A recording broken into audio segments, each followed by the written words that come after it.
आपको याद दिलाती हूँ कि हमारी आने वाले शिव त्योहार है Pitrupaksha will be observed will start on Tuesday the 13th of September, then followed by Navaratri that commences on the 28th of September, then we have Vijayadashmi and then Diwali.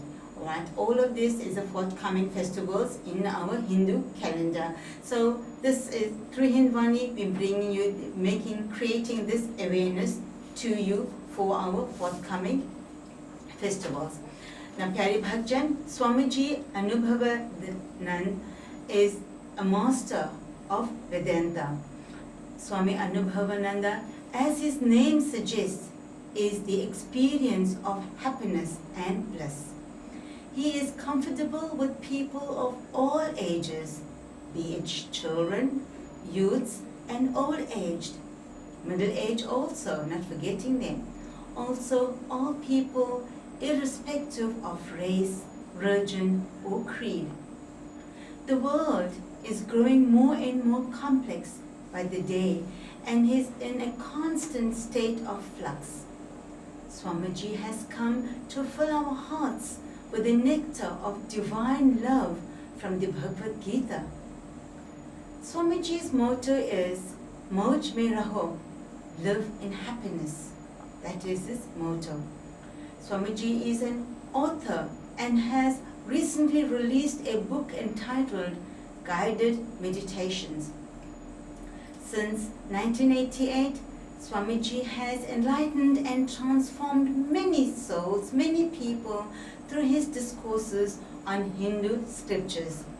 This is incidentally his 12th tour or 12th visit to South Africa.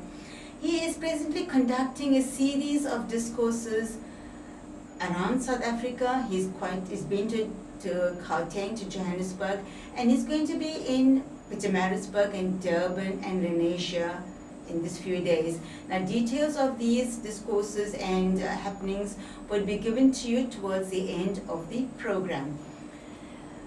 Swamiji, फिर से प्रेम नमस्ते और सुस्वागतम. नमस्कार आपको भी और सभी सुनने वाले को. I am extremely happy to be with you and I hope we will be able to exchange good views among us. बहुत बहुत धन्यवाद Swamiji. Now, the Bhagavad Gita, please explain to our listeners how is it able to help us in our present time, more especially in our work, duties, and relationship.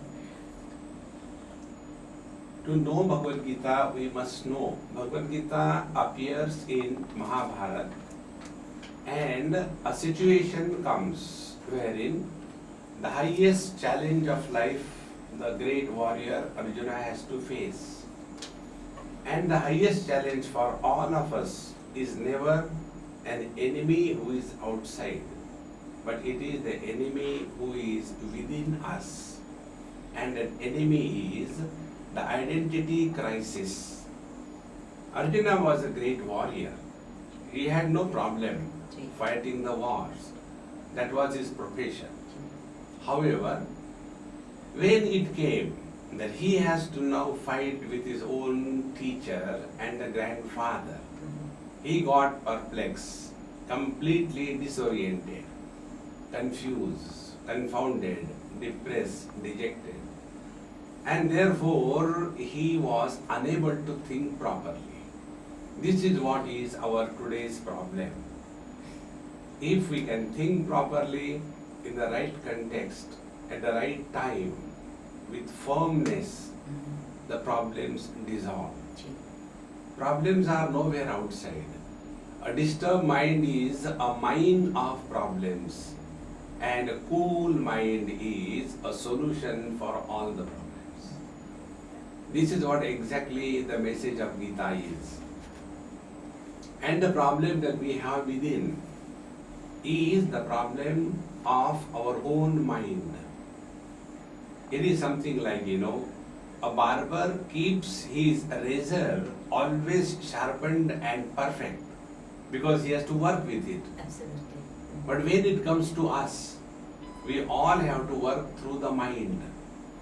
but we never take care of our mind. How much we take care of our house and the furniture and the cars and the dress and the makeup to cover the breakup. There is no end to that. But when it comes to our mind, we never mind our mind. It is necessary that we have to take care of our mind. It is for this purpose Bhagavad Gita tells us, if you can mind your mind, you don't have to solve the problems because they are dissolved in the mind. And this is how Bhagavad Gita begins to tell us that the real problem is the problem of identity crisis. As to who we are at a given period of time. Now see, every mother knows what is her duty. Every father knows what is his duty. Every teacher knows what is his duty. But for a moment, the mother forgets she is a mother. For a moment, the father forgets he is a father. And as a result, the duty is forgotten and confusion takes over. Exactly this is what happened for Arjuna. On the battlefield, you are not somebody's grandson or somebody's disciple. Like in the operation theater, you are a surgeon, you are not a father. But if the patient is a normal patient, the surgeon is extremely effective. But when it comes to the patient to be his own son, then immediately the hand starts trembling. Confidence goes away. This is how the problem is, the problem of mamata. It's a technical term. Mamata means a sense of attachment, a sense of possession. So, this load of possession that we all have, called as mamata, is the disease. And for this disease of mamata, there is only one solution. And the solution is called as samata. Like Tulsidas ji says in Ramcharitmanas, Sabaki mamata tagavatori. All our threads of mind are spread over in this world in terms of relations and possessiveness. And they tie us down in the wrong direction. If we are able to recognize this principle, that what is most important is the equanimity of our mind. Equanimous mind is a cool mind. This is how the first instruction Bhagavan gives to Arjuna. Sukha dukkhe same krutva labha labho jaya jayo tato yuddhaya yujjasva naivam papam avapsasi. When we do anything in this world, in our life, there are two options. Either we win or we are defeated. When we win, we gain. When we are defeated, we lose. When we gain, we are happy. And when we lose, we are miserable. So this is the chain reaction. If we are able to understand this, that in this world, थोड़े गम है, थोड़ी खुशियाँ, ये जीवन है. But if we expect there should be only happiness, it is impossible. If we expect there should be only goodness in this world, it is impossible. If we expect there should be only riches in this world, it is impossible. Because the very fabric of this world is made up of complementary pairs of apparent opposites. Health has a meaning because of the disease. Riches have meaning because of the poverty. See, this is how the world is made up of. So the only thing that we can do in life is prepare ourselves. See, you all know, you must have all studied Bhagavad Gita. I am told people in South Africa are very religious than people anywhere in the world. Such part. Now I leave it to God to decide it. So, Bhagavad Gita has 18 chapters.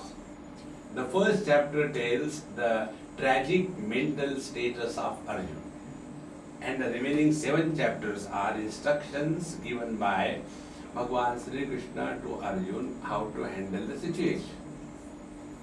When the whole Bhagavad Gita was told, there are totally 18 chapters and 18 yogas.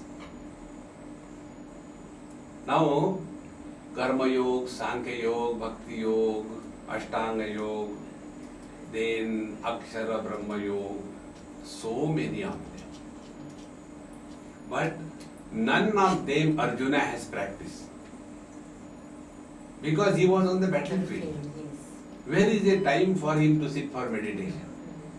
Where is the time for him to take the mala in the hand and start chanting Om Namo Bhagavate Vasudevaya? The armies were standing with the bullets in their hand. Therefore, what exactly happened? When Arjuna heard Bhagavad Gita, situation did not change. It is Arjuna who changed. This is the message of Bhagavad Gita. Don't expect the world will change if you are good. No. You will be prepared to face any challenge that comes. So Bhagavad Gita helps us changing the spelling of problem into challenge. When we take life as a problem, we succumb. But when we take life as a challenge, we bring out the best in us.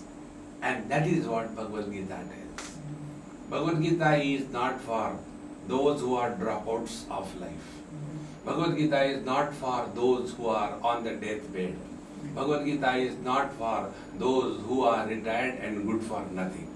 Bhagavad Gita is for those who are dynamic, who want to achieve, who want to live.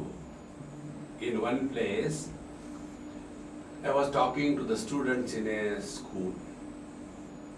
After I completed my talk, because they were the students of the high school, I spoke to them about ambition, inspiration, achievement, dedication, character, success, struggle, competition. And after my talk was over, I said, look here, now I am open for questions, but only the students will ask questions because I was addressing the students. If there are other people sitting in the audience, it is their problem. One old man, as usual, got up. Old people talk when it is not required. And they don't have questions, they have only complaints. Why the world is like this? दुनिया बनाने वाले काहे को दुनिया बनाई तुमको परेशान करने के लिए.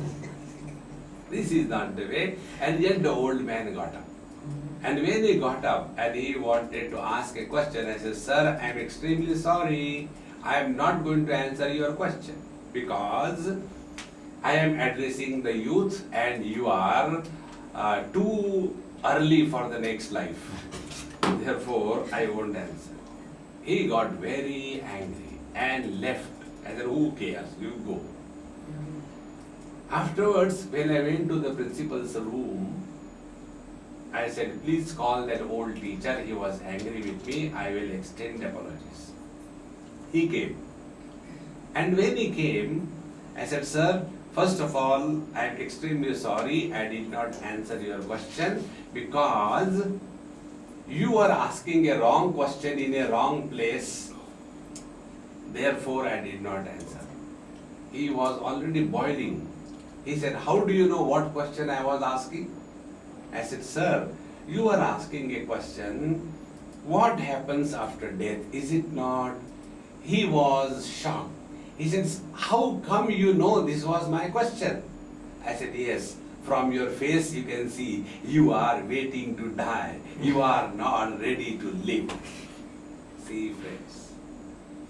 And then I asked him, okay, tell me, who are you, Hindu or a Christian? He said, of course I am a Hindu. I said, then we will burn you, first die. Thereafter, he said, no, I don't mean that. I said, okay.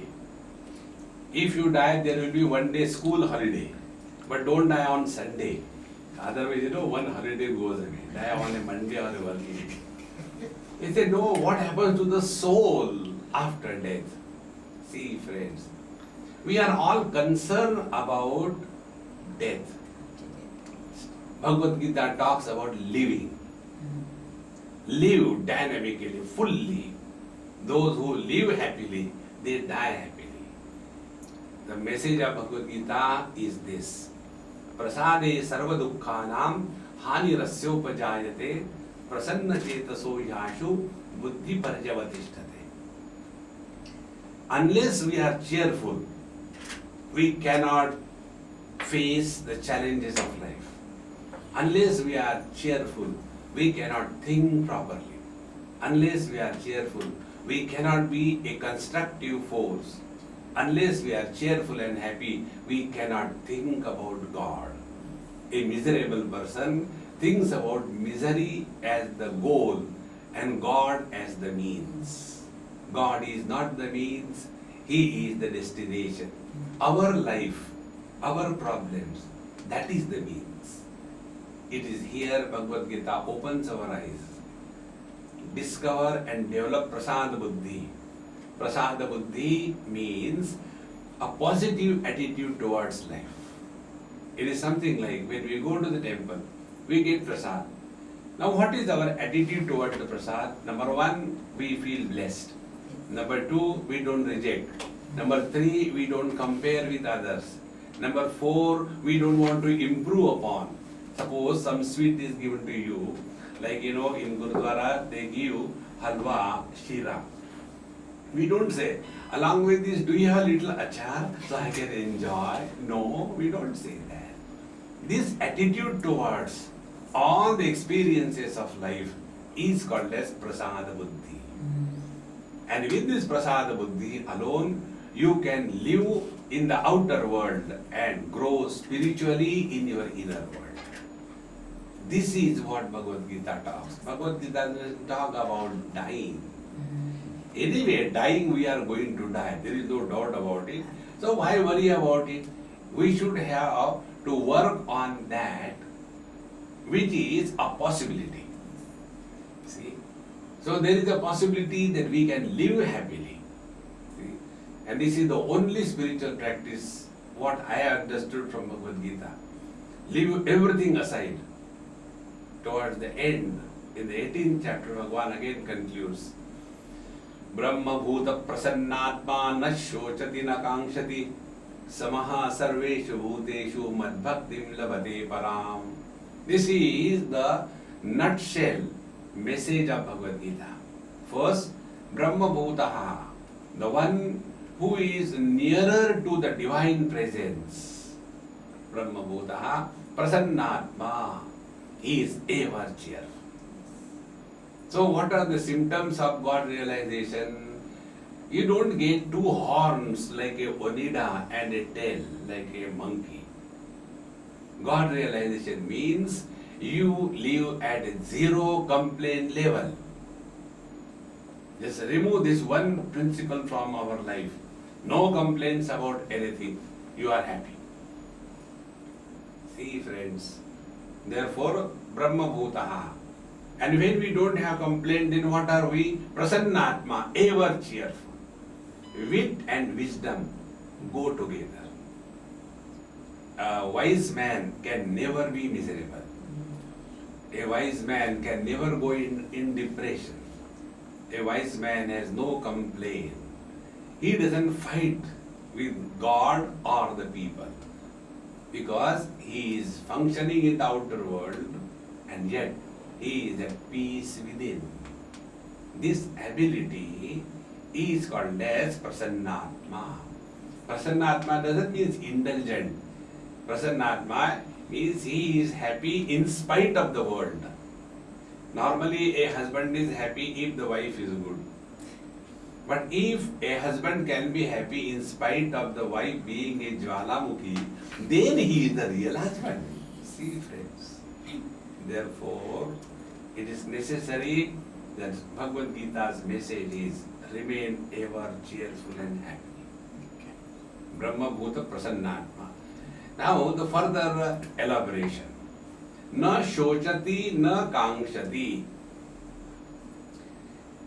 Mind can survive only if it can feed itself on the dead past memories, and if the mind can keep on generating the worries about the future. If these two channels of the mind are stopped, mind dies. And therefore, the mind does not want us to stay in the present. So what we do? All the time we think about the past. See, this is why old people are not accepted in the younger group. Because all the time, jab hum jawan the, who cares for your jawan? We don't understand the basic principle. Nobody is interested in our past. Everybody is concerned about their own futures. But the oldies have nothing but the past and they don't have future. Because they have come to a cul-de-sac. Now they are going to be switched off. Therefore, na shochati. To live in the present is to transcend the impact of time. See? And once this attitude of adapting to the present situation is called as spirituality, according to Bhagavad Gita understood, we will be an asset to the society. Many places, old people are the stumbling blocks. They are unable to change as it is required. See the word yajna used in Bhagavad Gita by Bhagavan Sri Krishna. Yajna is used in Veda for the fire worship. But Bhagavan Krishna has used this yajna word in Bhagavad Gita in a different context with a different meaning. Word is the same. Yajnat bhavati parajanyah. See? So, yajna is a cooperative lifestyle wherein everybody participates and shares among themselves. Now, this has no reference in the Vedic, but Bhagavan gave this because it is necessary. We have to learn to change and adapt ourselves according to the present times. Like, in today's world, computer is the latest fad. Now, if we really want to compete in today's world, we cannot say, no, I can't do any computer. You have to learn. This is what Bhagavan says, never grow old if you can keep the process of learning intact. So, Brahma Bhuta Prasannatma na shochati na kangshati. Na kangshati, we have too many expectations from our generations. See, our youth is not useless. Our youth is useless. Yes. Because the elders don't allow them to function. Unless they vacate, the youth cannot take over. They are required, but their experience cannot be transferred to the youth. They have to have their own experience. Therefore, the wisdom of the old and the josh of the youth, when it come together, then only the society is benefited. But if the old people don't allow the youngsters to participate in various activities of the society, then the children get out of it. Okay, Papa, you do whatever you like, we'll come and we'll go.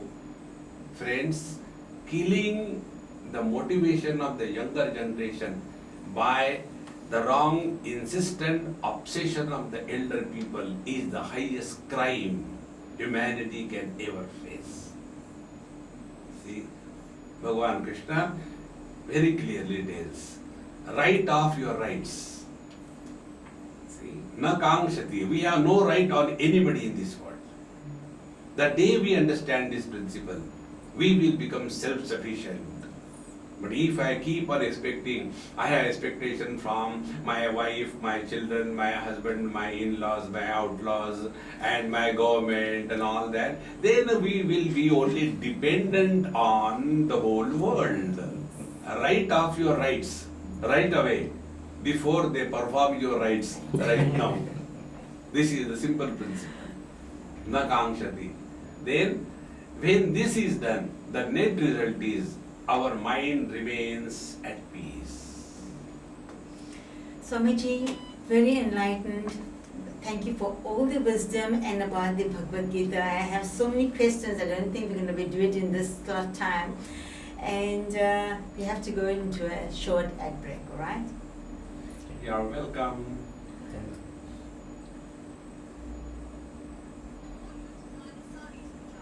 By the way, come to Shubha Collection. Very good.